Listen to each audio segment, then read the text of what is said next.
ஜாதகத்தில் சொல்லக்கூடிய பரிகாரங்கள் வேற, சாஸ்திர ரீதியான பரிகாரங்கள் வேற, பாவங்களுக்கான பரிகாரங்கள் வேற, சாபங்களுக்கு உண்டான பரிகாரங்கள் வேற.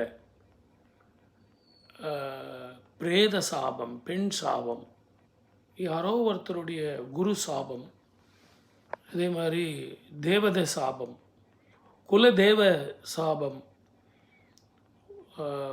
மனசால ஒருத்தருக்கு நம்ம தீங்கு செய்யலைனா கூட நம்ம அறியாமல் செய்யக்கூடிய சில சாபங்கள், இதையெல்லாம் நமக்கு பிரச்சனைகளை கொடுக்கும்.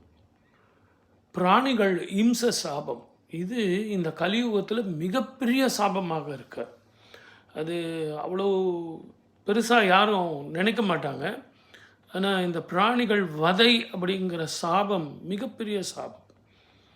இப்படி சாஸ்திரத்தில் நிறைய சொல்லப்பட்டாலும் அந்தந்த சாபங்களுக்கு உண்டான பரிகாரங்கள் பெரியவங்க வகுத்து கொடுத்துருக்காங்க.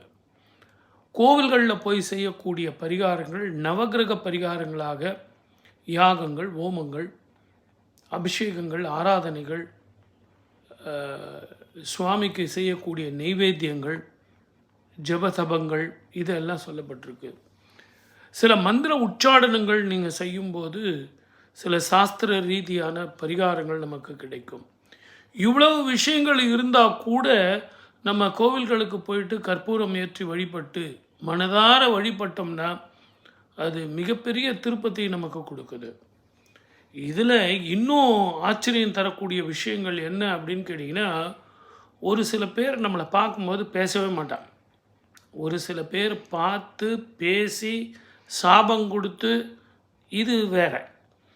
ஒரு சில பேர் பார்க்கும்போதே மனசுலேயே பேசிக்குவான், இவனுக்கெல்லாம் வந்த வாழ்வை பாரு, நேற்று வரைக்கும் இவன் எப்படி இருந்தான், போன மாதம் வரைக்கும் தரையில் இருந்தான், இப்போ இவன் ஆகாசத்தில் பறந்துக்கிட்டு இருக்கான், இவனுக்கு வந்த வாழ்வும் வாழ்க்கையும் நிலைக்குமா, நாம் இப்படி இருக்குமே அப்படிங்கிற ஒரு போட்டி, பொறாமை, அந்த திருஷ்டிக்கு பரிகாரங்களே கிடையாது.